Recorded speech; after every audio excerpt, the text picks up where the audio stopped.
Hi everybody and welcome to the collective reading for mid-February 2020. I am Janita Francis and you are watching Insights by Janita.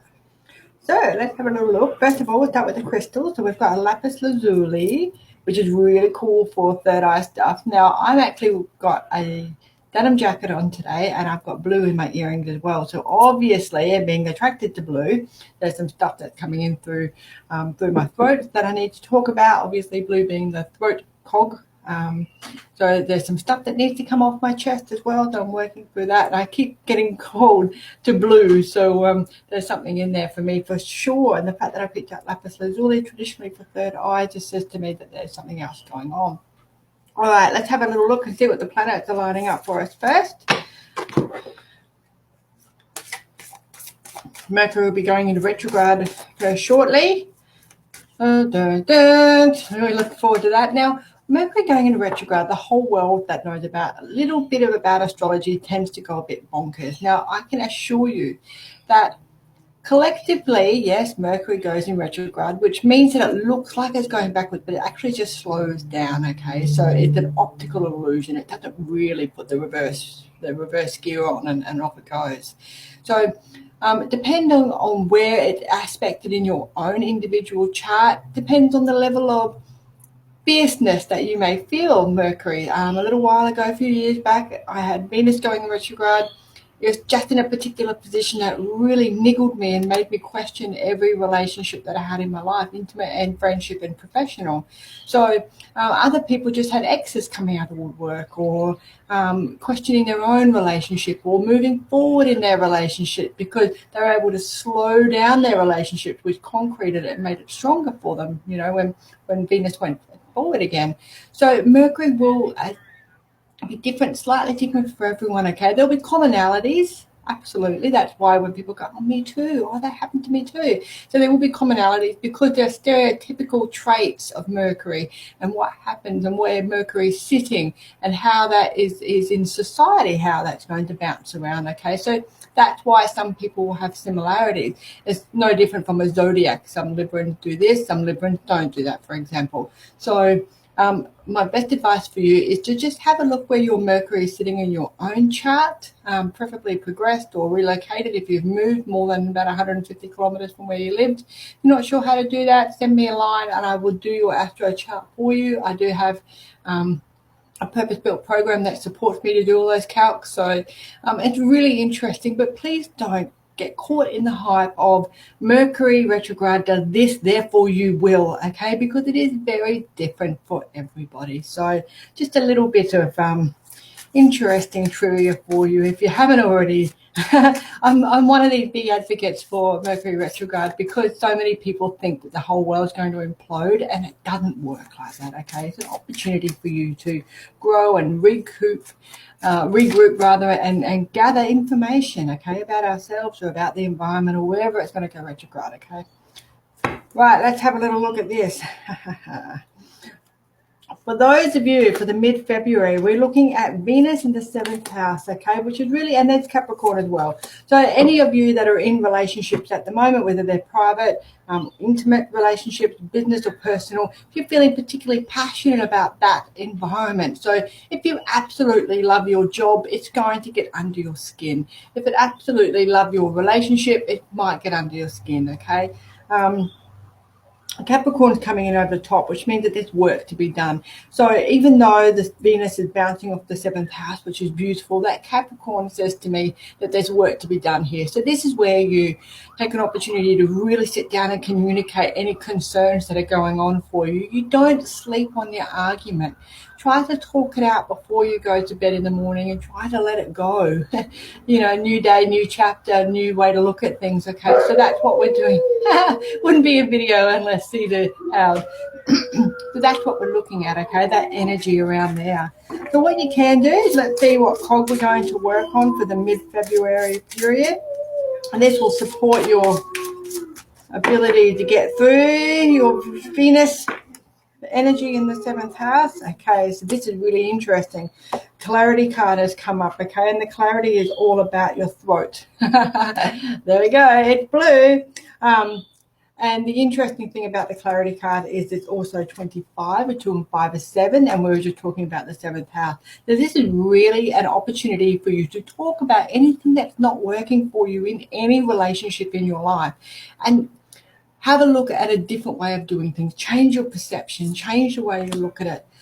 Don't let things get to you. If they are triggers for you and they're consistently triggering you, then go back and have a little think about why it's pissing you off. Why is it upsetting you? Why is it getting under your skin? What can you do different so it relieves that trigger, okay? It's intelligent emotion. Yep, I've got it. But I'm not going to rise to it. I'm not going to allow it to consume me. I'm not going to allow it to rent space in my mind. I'm going to be intelligent about how I look at this emotion, how I compartmentalize it, and whether I allow it to consume me or not. Okay, so that's what's coming in for you. And for me, now let's have a little bit of an overall little looky dookie. Oh, I'm going to split there and we're going to split there. Okay. Right, we're on the move with our emotions and we're getting out of our own way this time. So we've really had some time to think about, reflect, anything that's not working for us. And now's the time that we're just going to actually listen to our hearts and not so much listen to our logical brain, okay? Logical brain can sometimes make us feel very insecure about relationships, and not just boyfriend-girlfriend relationships, about how our friends feel about us, how our parents or siblings feel about us. And those insecurities can spill over. And, you know, if you're a female and you're watching, you know how quickly we can escalate shit in our head that it's not even close to remotely being correct, okay? So when you capture yourself doing that, take some time out to think about it and really think about how things are affecting you, okay? Because if you don't, you'll get caught up in your headspace. And when you get caught up in your headspace, that's a trigger for you to compartmentalize. So that's your pros and your cons, working things out. How is this going to come together for me? And what does that look like when it does come together? When you do that, you shift things along. That's the Chariot. And you shift things along, get things moving again. And when you get things moving, that's when you start to feel more secure. And there's another blue one. So you start to feel more secure. And that's when that happens, we're able to look at things differently. You know, when you have an argument with someone, like anybody, okay, and they really piss you off, and the more you think about how much they pissed you off, the more they're actually capable of pissing you off. And they take you to this whole other level of cranky pants, because you've allowed that emotion to fester. And, you know, you go from, you know, them chewing loudly is annoying you, to blinking, to breathing, to how dare they even walk on the same road as I'm walking. So it escalates like that because we get caught on that. They're really pissing me off. Why do they have to be so annoying? And the more we highlight and give strength to the energy of you're really annoying me, the more they actually annoy you. It's really quite funny. I'm not an advocate for give love freely, okay? I think that just takes the value of love away. But they certainly don't rent space in my mind anymore. So I can not necessarily say I give you love, I send you love and then let them go or anything like that. I just go, well, they don't exist anymore. And I'm quite comfortable with that. And they truly do not exist anymore because I don't need to feel here nor there, okay? So this is all about you going on that journey yourself, working out what that trigger point is, where it is, analyzing yourself, having a really good look, working out, how am I going to deal with this shit? Is it a pro in my life or is it a con? And how much do I want to store away for future reference, and how much do I just want to chuck out, leave on the side of the road and move away? And when you do move away from that, that's when you're actually able to really embrace your emotions. And there we go. Really embrace your emotions and start enjoying life because you're not caught on that merry-go-round. It all starts with the throat chakra, okay? It all starts with that throat cog. So blue, you can introduce blue in any way, shape or form into your life. You can even eat blueberries. You can wear blue earrings. You can wear a blue jacket. You can have blue undies on, whatever you want. It's entirely up to you how you do that. And the final card, we're just going to go over to the Thoth deck. All right. If you are feeling those feelings of failure in your life, So remembering this is pretty much a relationship style of reading, you know, and how we interact with others. If you're feeling like things, and it's a 7. I don't know if you can see, but there's a number right up there, and it's another bloody 7. No, I can't do it. It's too close. But it's a 7, trust me. So we've got the 7th house. We've got 2 and 5 is 7 for the clarity card, and now we've also got 7. And this is a failure card. So this is about not you sucking at something and not you failing, okay? It's a feeling of failure. And when you get those feelings of failure, especially in relationships, you think, am I good enough? Is this right? Am I doing the wrong thing? Should I relax my boundaries? Should I toughen my boundaries?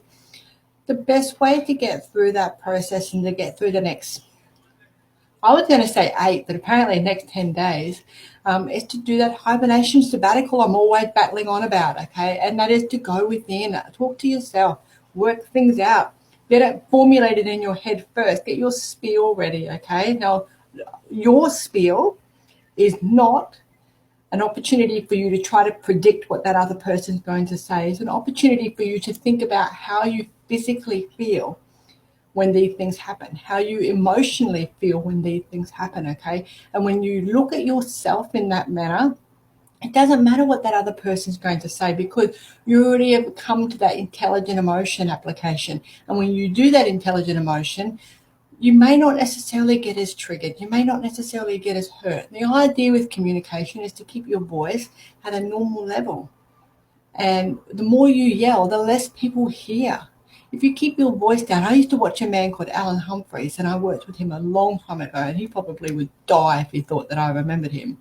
But I watched him get really angry with someone one day, and the angrier Alan got, the quieter his voice got. And that person really had to lean in and listen to what Alan was saying. And I was fascinated by this. I was about 16 or 17, because he actually de-escalated that anger. He took all that aggression out. The more this other man got furious with him, the less he rose to the occasion. He didn't give him any ammunition. This man wanted a fight, and he didn't get one from Alan. And I was just like, whoa, that's the craziest thing I've ever seen in my life. And this is what it's about for you, taking time out to understand your emotion. So, even if your partner or that business relationship or whatever it is that's getting under your skin, or will get under your skin in the next 8 to 10 days, no matter what they do to trigger you, or no matter how they upset you, of course you're human, you will feel that. But there'll be an application where you go, okay, you know what? I understand how I truly feel about this. I've analysed myself. I've looked deep within myself. This is something I'm still holding on to from a past relationship, or from my childhood, or, every time I see my mother, she calls me fat, that sort of stuff, okay? There could be some trauma associated with this, and it's just bubbling away at the surface. But unless you truly understand yourself, it will always come out as a bit of a loggerhead, or it'll come out the wrong way, because your emotions will take over. And when your emotions take over, it's really hard to just calm things down and to get what you need out of that situation. And what you really need, more than anything, is to be listened, to be heard, to be valued, and to be respected. And they're the exact same things that other person that you're communicating with wants to have too. So less rise, more talk, okay? That's my best advice for you. Let's have a little look. Look at that. Things will start coming into line. Things will start making much more sense towards the 14th, 15th, around that Valentine's, just on the other side of Valentine's Day. Things will make a lot more sense, and you'll feel a lot more empowered. I've just pulled out 2 8 cards, so things will come full cycle for you, and they'll really start to relax, okay? And when you start to relax, that's when you start to feel more powerful and empowered, okay? So that's what's coming in for you. So it gets better, guys. Yeah. All right. Thank you very much for tuning in. I hope you've enjoyed the collective reading for mid-February. I'm Janita Francis. Thank you very much for joining me, and I'll see you all again soon. Bye for now.